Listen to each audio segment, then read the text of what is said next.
Hey guys, I just wanted to give you a heads up that this is a pre-recording to the WIP Chat because the WIP Chat went for 2 hours. I was having such a good time with what I was talking about that it went for 2 hours. So I decided to split it into two videos. So if you watch this video, there's more to come. And if you watch the second one, which I'm probably going to put this on the pre-recording to the second one also, there is a first one if I'm not making sense in the second one. Who knows? But I'm in the same clothes. I got to say, I've said enough for 2 hours. Good morning and welcome to Elisa Maria Designs. I am Elisa Maria and I am the curator of this channel. I just finished up a video on this little girl. So if you're interested in seeing this painting, I'm going from one fox to another. This is why I'm showing you guys that one. I just got done doing like a 10-minute video on finishing her up. That's by Camilla D'Arico and Diamond Art Club. Another Diamond Art Club, another fox. Do you guys remember this lovely lady? Oh gosh, she was destined to be my winter canvas. And, you know, like I always say, make plans and God laughs, because I started her and I started her smack in the middle, something that I talk about in the previous video with Foxy Lady, the canvas that I just showed you. This is the winter fox. Kind of something that a phase I was going through where I wanted to not wait for the juicy parts and just get to it. And I don't know that I would do that again. I don't know. I maybe at the time I was just feeling wild and free, and it didn't really. It kind of was going. It was kind of jiving with what I was doing at the time, and now my life has, you know. We're just changing all the time, aren't we? We're like, I'm so different from the person that got up this morning, and so. I need a little bit more organization in my life right now, the way that my life is going. So I am taking a little 10 by 10 square and we're going to start here. This, if you are interested, is by Diamond Art Club. It is Sylvia Strick. I love her work. This is a big canvas. I think I have the measurements covered up with my washi tape. Do I? Let me just take a peek. I had to clear my desk. Yeah, I can't even. Oh, here it is. It is 42.1 inches by 27.6 inches, or 107 centimeters by 70 centimeters. It is big. She is taking up my canvas. She is taking up the canvas of my desk. But she is gorgeous, and I really wanted her to be my winter project. When I unboxed this, I mean, it was my first Diamond Art Club painting. In that video, I mean, I go back and watch it sometimes because my excitement and joy at finally being able to get myself a Diamond Art Club painting was just, I was just overwhelmed. I was just drunk with joy, actually. I was singing and dancing through the living room. And then I was, you know, saying, oh, I got a Diamond Art Club canvas, and then my next venture is going to be a square. And this was a square. And like, I just kind of like, I kind of look like I'm going to self-implode on that video. I was just so happy. So I decided, after getting done with the Foxy Lady, that I would take her out, because you just don't know. Like, I don't have set schedules for my channel. Like, I'm unboxing this day, and I'm kitting up this day, and I'm whipping chatting this day. I'm a kind of like fly by the seat of your pants kind of a girl. I just kind of let the day take me, because if I have to, and it's so funny because I'm talking about being a little bit more organized. If I have to, if I put myself like kind of on, like, this is what I'm doing today, I'll just totally obsess about it. and it's just not my way of moving through the world. So anyway, we got to do what we got to do. And so I hope I brought the right kit down, because I have about 4 of these, and they're already kitted up for different things. I have Rico in one, I have Bud in another, I have the Winter Fox here, and I still have leftover Crimson in the other one. Crimson's got to get done. I lost, I don't even know how, but I lost one of these containers, and it's the only thing that I have that I need to do to finish Crimson. And every time I go into my art room and look at her, I'm just like, oh my God, you need to get done. You need to get done, because I'm coming up on my 1-year anniversary, and I don't do like well, of course, I'm only diamond painting for a year. I didn't want to do an end of a year kind of look back, because I felt as though I wasn't diamond painting for a year. I'm like, well, instead of just doing a 2023, this is what I did in 2023. I think what I'm going to do is just do it on my anniversary, which is coming up. I believe it's either March or April. And how about that? I mean, where is 2024 going? We're coming into, today is February the 22nd, 22/24. What a date is that?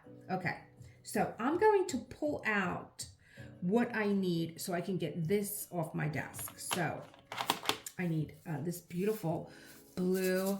I was actually talking about in Foxy Lady, you know, the colors in Foxy Lady are so vibrant, but they're also toned down. The shading is shades of gray and chocolate browns, which I love, because, you know, we all have enough black. You know what I mean? I love being able to shade with navies and grays, and then taking a color and going for the gray end of the spectrum, like a green gray or a blue gray.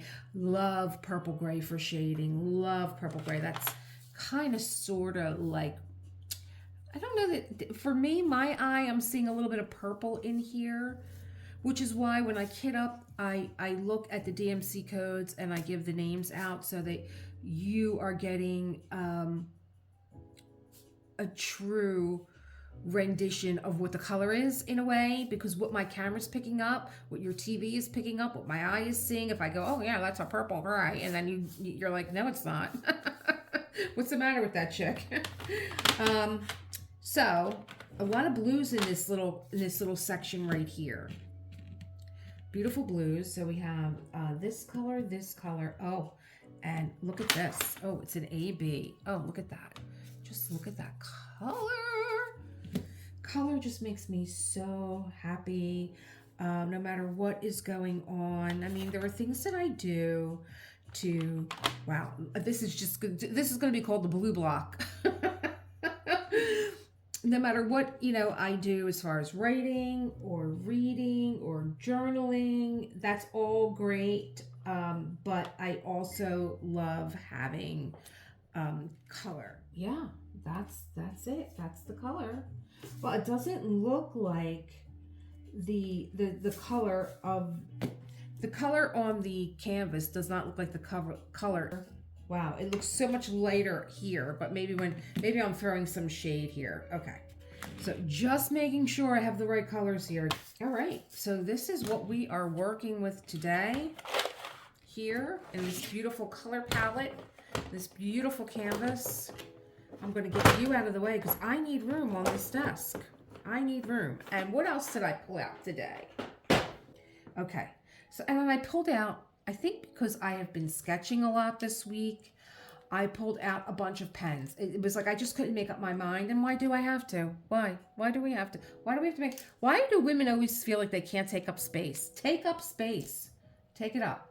And I'm just going to use everything that makes me happy here. You know, when I paint and I sketch, maybe I just use an HB, a hard black to sketch. You know, I only need one pencil. When I paint, I use like maybe a 4 round or a 10 round. And sometimes I just stand there with like a bunch of paintbrushes and a bunch of colored pencils in my hand, and I switch on and off. And really, that's the way I began diamond painting, just the way I sketch and paint. I would, pick up different pens and use different pens. I don't know why. It made me happy. And I don't know. Maybe I'm just getting back to that. But you will see here where I was saying in this canvas that, wow, that color sure as heck didn't look like I think it was this color here, is this color here. It really does not look like that color, but it is the color 414. And look at that. It looks like a gray, but it looks like a dusty rose here. Oh, I actually missed the color in L. Let me get that out because I want you guys to see the whole palette. Subtle difference, but still, grays, purpley grays in my eye. And look at these royal blues. Oh, just so gorgeous.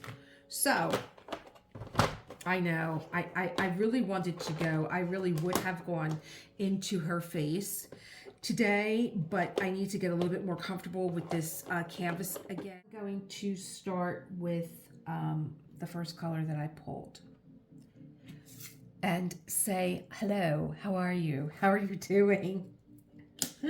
It is I feel like I lost a day. I don't know why. Well, I know why. I was on the phone yesterday. Me and Jesus, we were on the phone. Oh, that's a whole other story. Just go to the dollar store video and you'll understand what I'm talking about. I brought Jesus home with me from the dollar store. And, he was working his magic. But I got to tell you, sometimes there are people in this world that... they just, I don't know. I hate to think about things in a negative light, but I just don't understand the reasoning. And for those of you, my subscribers that really, I want to thank my subscribers who took their time and wrote in the comments on that video. Because I never really know how something is going to be received. And for those of you that found that message, like it got to you, thank you for sharing your thoughts and your stories.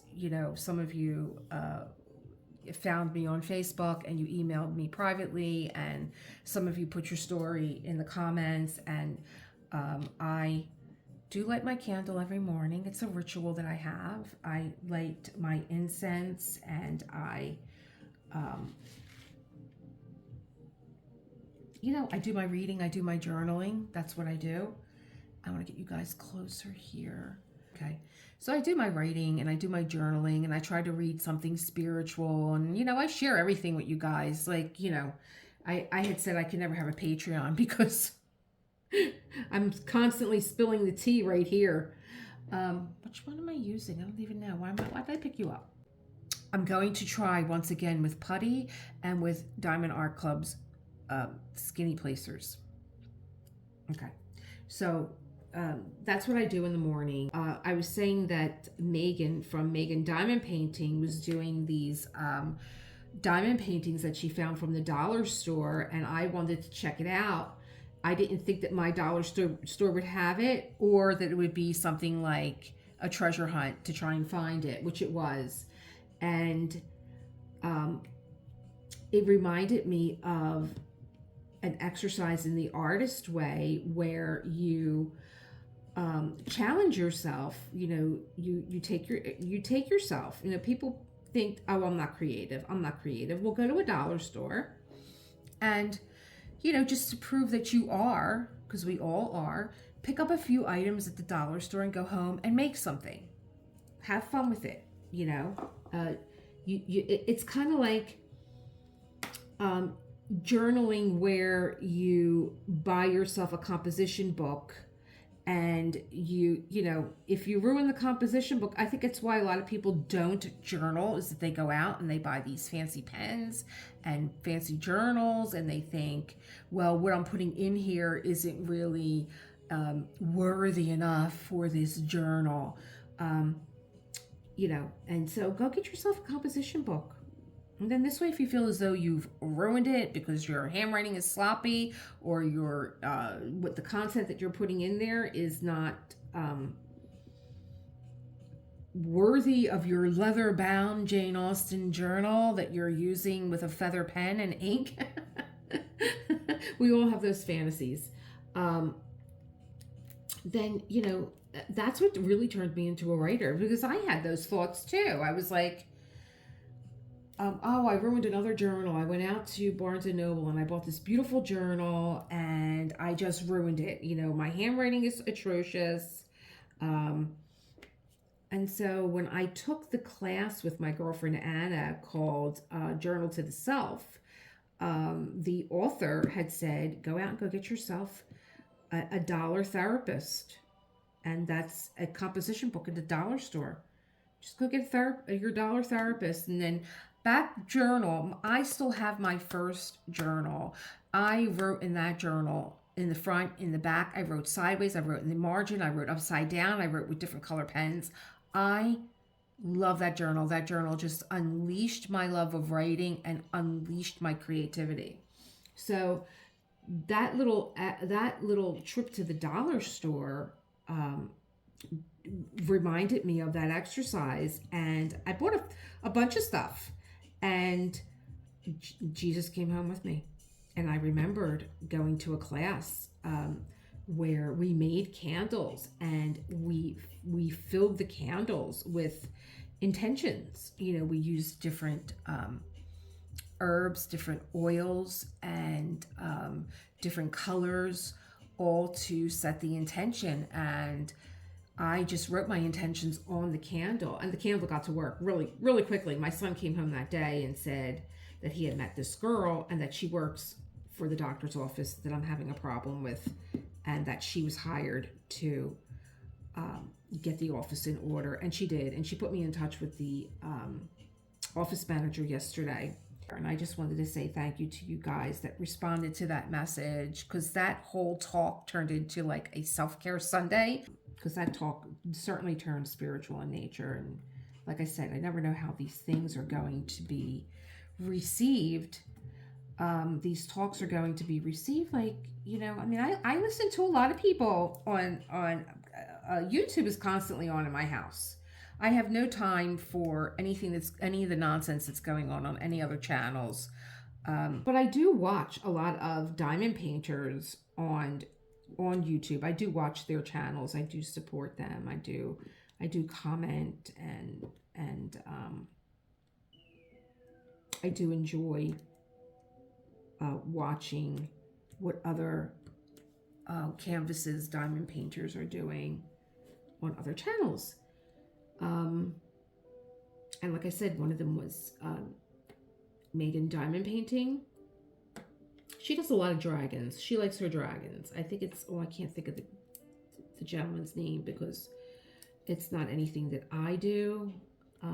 But he's big with the dragons.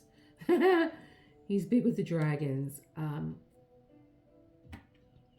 I watch, see, I know people by their name and not by their channel.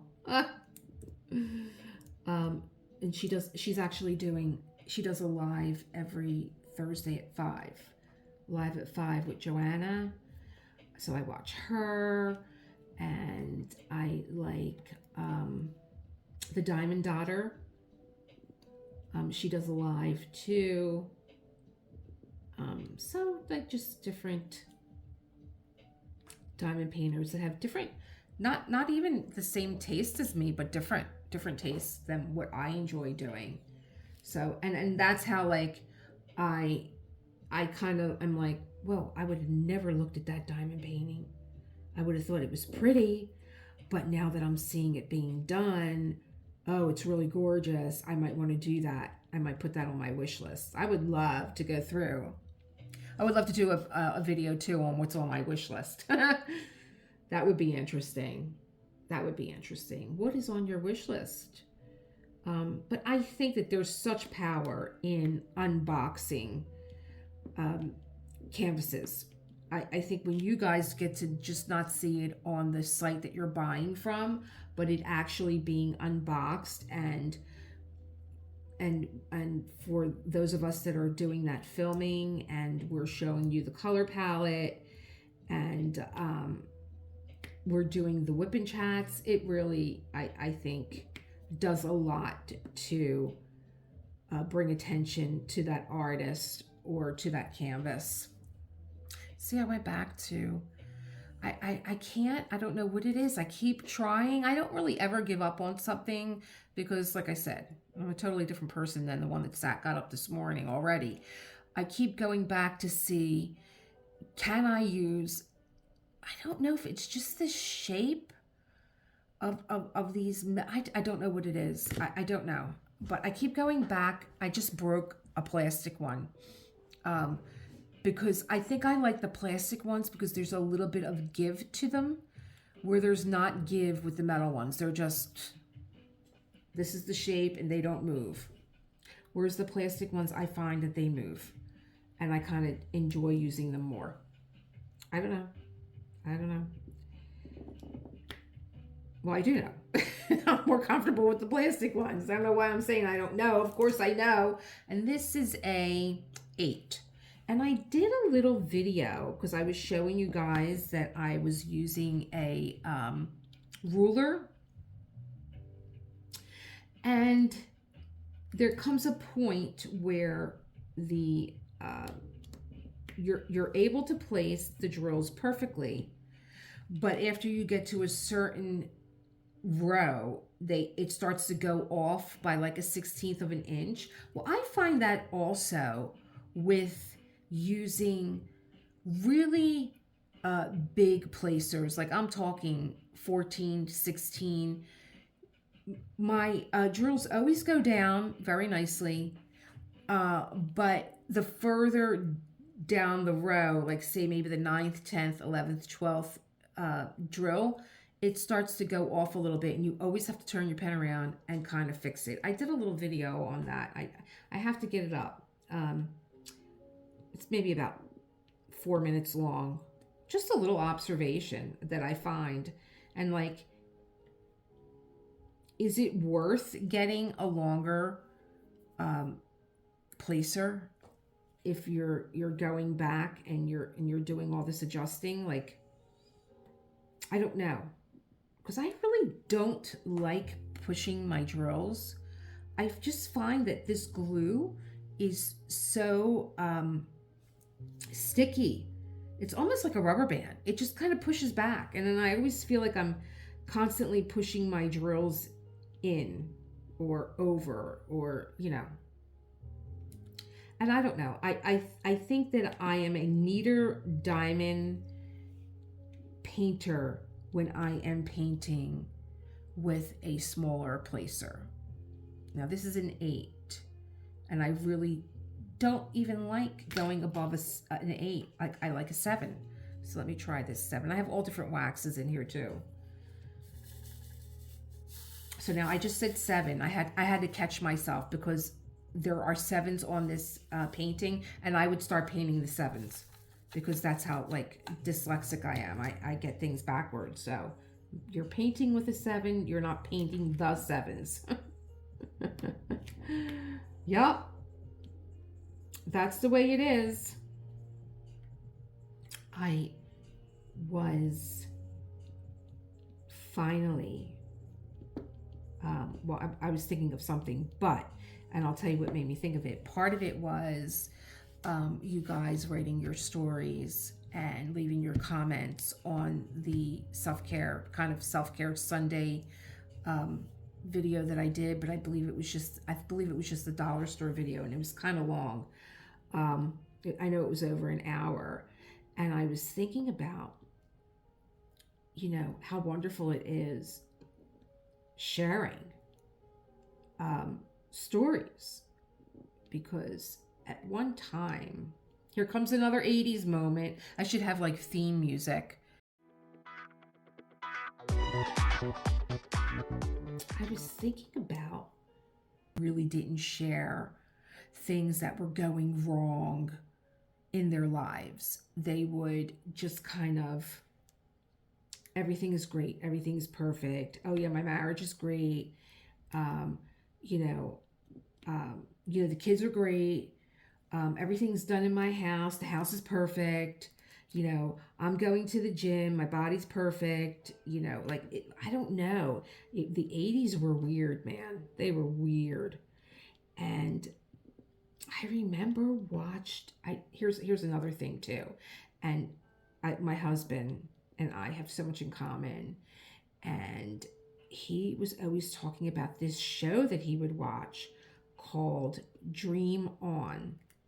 And he said, because we kind of talk in movie and TV shows, right? So we were just at we were not at a concert. We just went to go see Tom Papa, who's a comic, at the Keswick, and we saddled up at the bar before the show started, and this guy was up on the other side of the bar, and he took his wallet out. My husband. If you've ever heard my husband, he has a very distinct voice. And my husband said, "Hey, what is that, George Costanza's wallet?" Because the guy had a wallet like this big when he took it out of his pants. And his wife just died laughing. She's like, do you believe this wallet? Like, he can't fit another thing in there. So we kind of talk in movie and TV shows. And my husband was like, "Do you remember that show? Well, it was called Dream On." And I'm like, "I kind of remember it.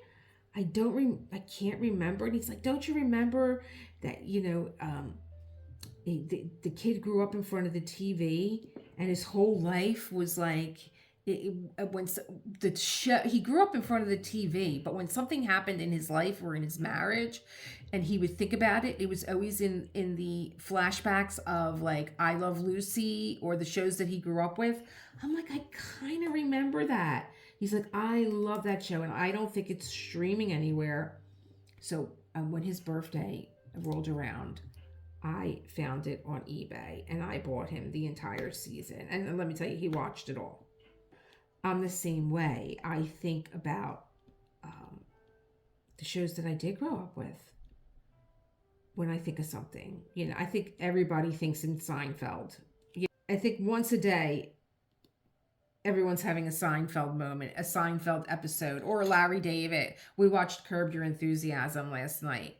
And I don't think that Larry is relatable because I can really only take one episode of his and then he starts to get on my nerves. I'm just like, okay, that's funny, but I can't take another Larry. Like, Larry and I could never be friends. Never, never, never. His friends are always screaming at him and forgiving him. I could never just excuse his behavior. But, okay, my 80s moment. So you guys, sharing your stories and just being like, this is what I'm going through. This is what I'm struggling with. This is what's going on with me. It made me think of the first time I ever heard women actually being real about what is going on in their lives. And it wasn't from my own friends, because we kind of were, putting those walls up during the 80s too. Like, everything was, I don't know that we as women, because I remember the girls that I went to high school with, like, it was like, "So what are you doing after high school?" And I can't tell you how many of my friends said they were getting married. And I just looked at them like, what? You're like, I couldn't wait to get out of my parents' house. There was no way I was getting married. I didn't even, for as much as I loved school, I didn't even want to go to college. All I knew was that I had to make money because I had to get away from my parents. But I couldn't believe how many of them said that they were getting married. And I just thought that they were crazy, And, a lot of my girlfriends did get married. And, they just led like these perfect lives. Like they were at the gym, the boys were out making the money. They were like, they still looked like. Let me tell you something. I grew up with some beautiful women. They sing about California girls. I got to tell you, there are beautiful women here in Philadelphia, really beautiful. And I grew up with some beautiful women, model-esque women. And, they still had that whole thing going on, where they were married and they were, the hair and the makeup and the bodies and the gym and the clothes and, they were just, living the dream, I guess, for them. I just knew I was never cliquey. I was never part of a clique. I was never one of the girls. Never. I couldn't do the things that the girls that I went to school with were doing. I just couldn't. My father, I told him once, I'm running away. I'm running away from home. And he was like, yeah, okay, go ahead. Just don't leave the street. Yeah. And, my dad was just like, forget it. I couldn't do anything. I couldn't do anything. Prom. You're not going to prom in a limo. I'll drop you off. I never dated boys that were in my grade. Never. Because I would just look at them and be like, oh my God, you're so immature.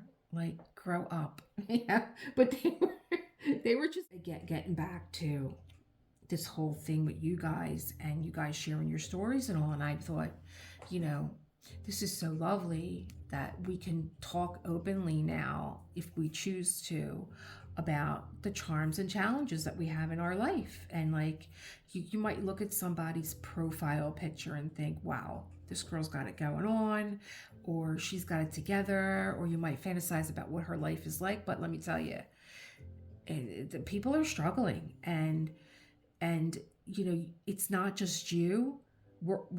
Nobody gets free from the struggle, at all. I don't care what you have. I don't care how lucky what you've been born with, how much money you have, or, I don't care how thin you are, how beautiful you are. Everyone is struggling. And when someone steps up and says, hey, I got this message today and I really needed to hear this, I always go back to Marianne Williamson wrote a book called A Return to Love. I mean, that's her most famous book, but she wrote a book called Everyday Grace. And Marianne Williamson just really had a feast on A Course in Miracles. The content in A Course in Miracles is so intense. How this woman absorbed it all. Like it was written for her. She just inhaled it and she regurgitated it back out at us in a way that we could understand it. And I always remember the prayer. Tell me where you want me to go. Tell me what you want me to do. Tell me what you want me to say and to whom. And I can't tell you how many times I've said that prayer. I didn't say it all the time before my yoga class. I only said it at times when I felt like I didn't have the words. And I learned that I don't always need the words. I don't always need to be saying something. Sometimes you just need to be quiet and let your class absorb what it is that you're saying. So, but I would always have a student come up to me and say, I really heard that today. I really heard what you said. And so it's like a prayer gets answered. Like you're just kind of like the vessel for something that someone needs to hear in a place that they wouldn't expect to hear it. So again, I'm going to keep going back. I'm never getting to the point here, my 80s moment. The first time that I heard women really being real with themselves. And this is going to sound so like, oh, you're going to get it, or you're going to be like, what? But there was a nighttime soap opera called Knots Landing. Okay.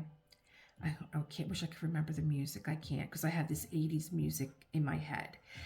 And it was about, they were probably the real housewives.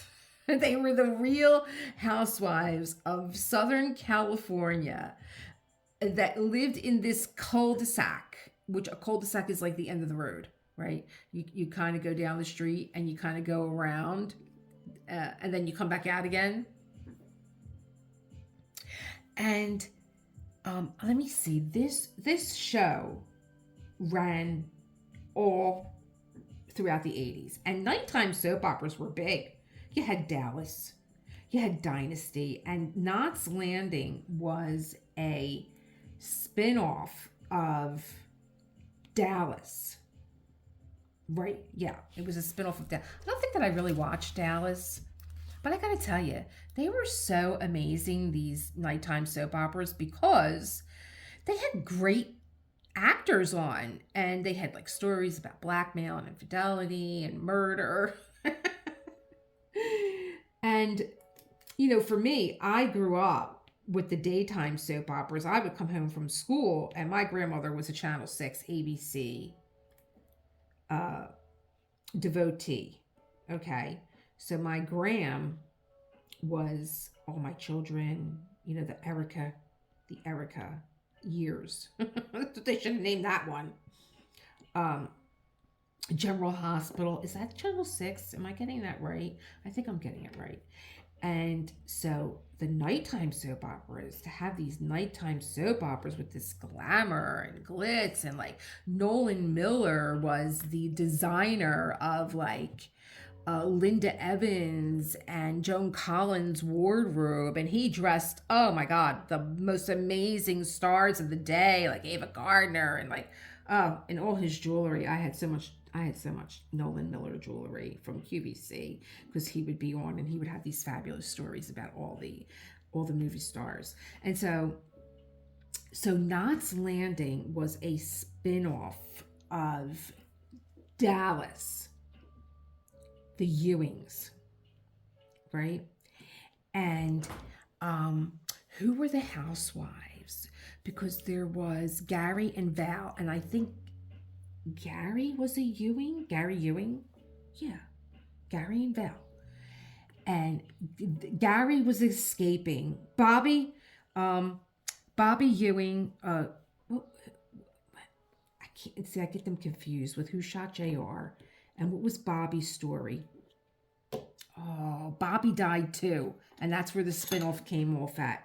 Bobby died in Dallas, and the spinoff was Foofy here. Let me get this off of here. Foofy here. Bobby died in Dallas, and Gary was his brother, and Gary was escaping his past of alcoholism, and so he went to Knots Landing. Him and Val. Val was, I don't know how he didn't know that Val didn't have it all together, because she was a nervous freaking wreck. Val was a nervous wreck. She was always working out. Her makeup was always like pristine. It was like they airbrushed her 24/7. She was like contoured and highlighted way before the Kardashians. So, yeah, so it was Gary and Val. And then it was Karen and Sid.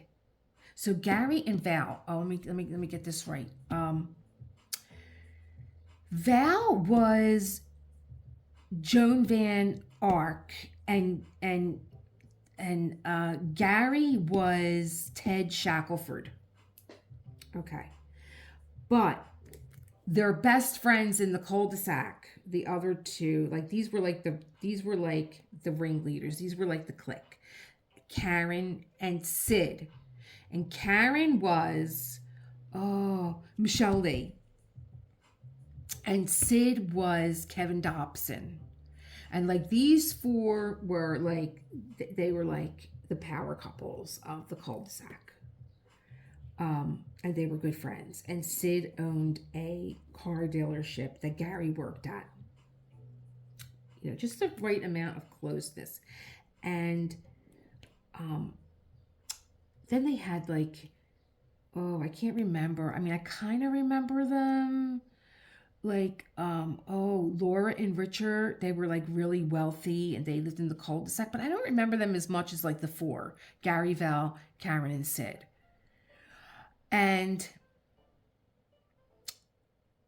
this was like just the right foundation. Like Karen was another one. Like she was intelligent, and Sid owned the dealership, and so like you knew that they were wealthy. I mean, you know, let's face it, they're living in a cul-de-sac in Southern California. Everybody had the money. But then you need the villains to come in, and um what's his name? Oh my God, he's selling gold now. William Devane. What's in your wallet? Yeah, or he's getting you to buy gold. William Devane always played the villain. I can't remember him not playing a villain. And on Knots Landing, he was like the high-powered governor. I think he was a governor. Was he a governor? Was he the governor? I think he was. No, he was like a state senator. Yeah, and he played Gregory Sumner. And, so you got him. And then you got, the beautiful Donna Mills. Now, Donna Mills was somebody's sister-in-law. She played Abby Cunningham. And she was like the Heather Locklear of Melrose Place. Right, she was like the original Heather Locklear. Donna Mills was another one that always played the vixen. Beautiful, blonde, gorgeous, just and she was like, I think I'm having flashbacks. I think that she had an affair with Gary, and I think that's where like maybe Val had a mental breakdown, because I think Gary and Val were together like since the crib.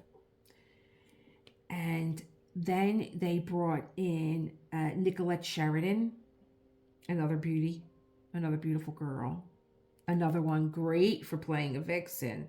Oh, wasn't Nicolette Sheridan on that other one? Oh my God, another group of housewives. Weren't they in a cul-de-sac too? Oh, I can't think. Desperate Housewives. Yes, Nicolette Sheridan was on that too. Yes, Nicolette Sheridan was on that too. I'm remembering. My brain vitamins are working. I got vitamins. They're called Brain Up. they're working. And let me see who else was on this show. Oh, Lisa Hartman Black. Lisa Hartman married Clint Black. Lisa Hartman Black, another beauty. She was the singer CJ. And Alec Baldwin was on Knots Landing. I think when Alec Baldwin was like, before he did anything, he was on this show. And, he was cray-cray. He was cray-cray. Oh, and I can't remember. Julie Harris? Julie Harris. Oh, my God. Long, Hollywood royalty. Ava Gardner came on. Oh, yeah. Knots Landing was where it was at. And it ran all through the 80s, and I think a little bit into the 90s. And I remember a scene where it might have been Val, because Val was always having a breakdown. It might have been Val that really finally said, like, I can't take it anymore. Like, this is what's going on. She was suffering from like anxiety and like, I'm not perfect, and the gym and the makeup and the hair and the clothes but everything is wrong. Everything is wrong. How could it not be? Your husband was dealing with alcoholism. She was dealing with being a perfectionist. She was trying to come into her own, not just being Gary's wife all these years and childhood sweetheart, and like that was her identity for such a long time. And I remember them like in like a coffee clutch, probably at Karen's house. Everything went down at Karen's house. She always had that one girlfriend, whatever. She's the one with the coffee pot on all the time. That would be me. And they finally got real with each other, and it was such. I think it was one of those moments on TV where you saw real life coming into view. You know, because the soap opera was just like, we're not dealing with murder and blackmail. I hope not in our lives. But it was that moment where women started to really open up and become truthful about their insecurities and what was really going on in their life. Yeah. Knots Landing was a great show. Halle Berry was on. Oh, I'm remembering all these people now all of a sudden. You go, brain up. Who else? Lisa Hartman, Halle Berry, Ava Gardner, Donna Mills, Alec Baldwin, Nicolette Sheridan. Nicolette played Paige, and she was just great at causing chaos.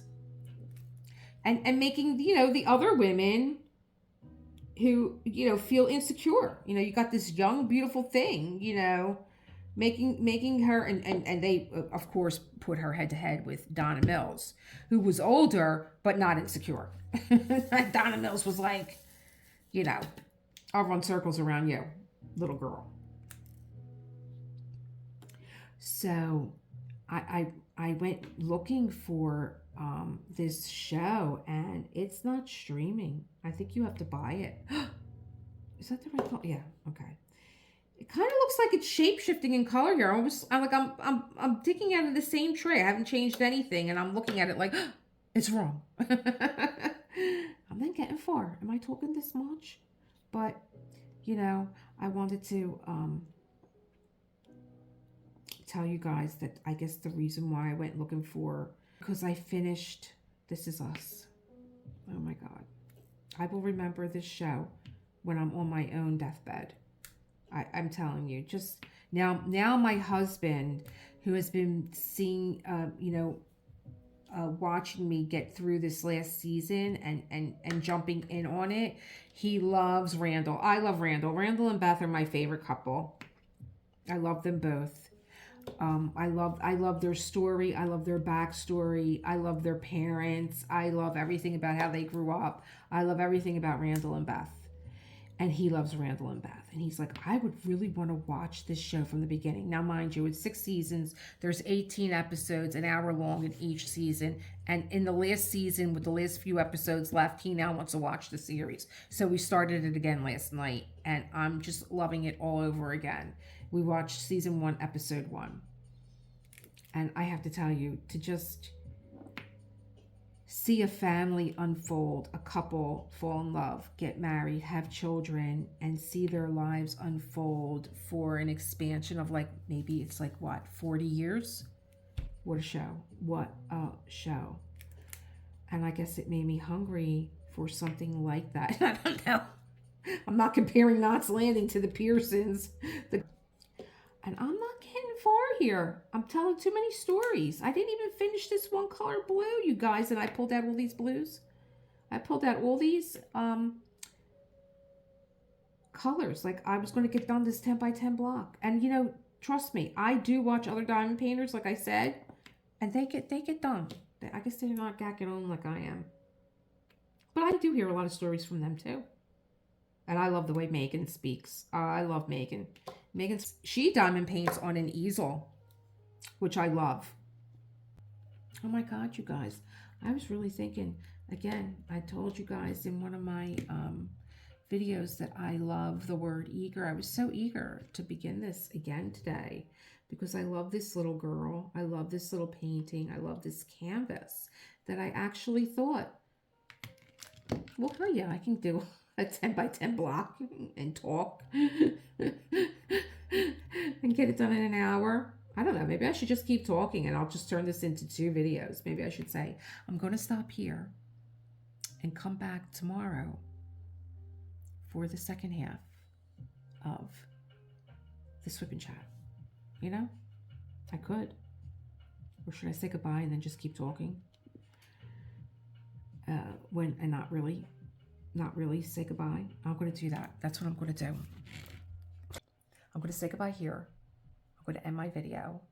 I'll do a pan over when I get done this block. And so then I'll have 2 videos, one for the next day, but the same pan over. Okay, my loves, go and create the world that you want to live in and create something beautiful. And I'm not going anywhere. I'm going to keep talking, and it'll just be another video. Bye.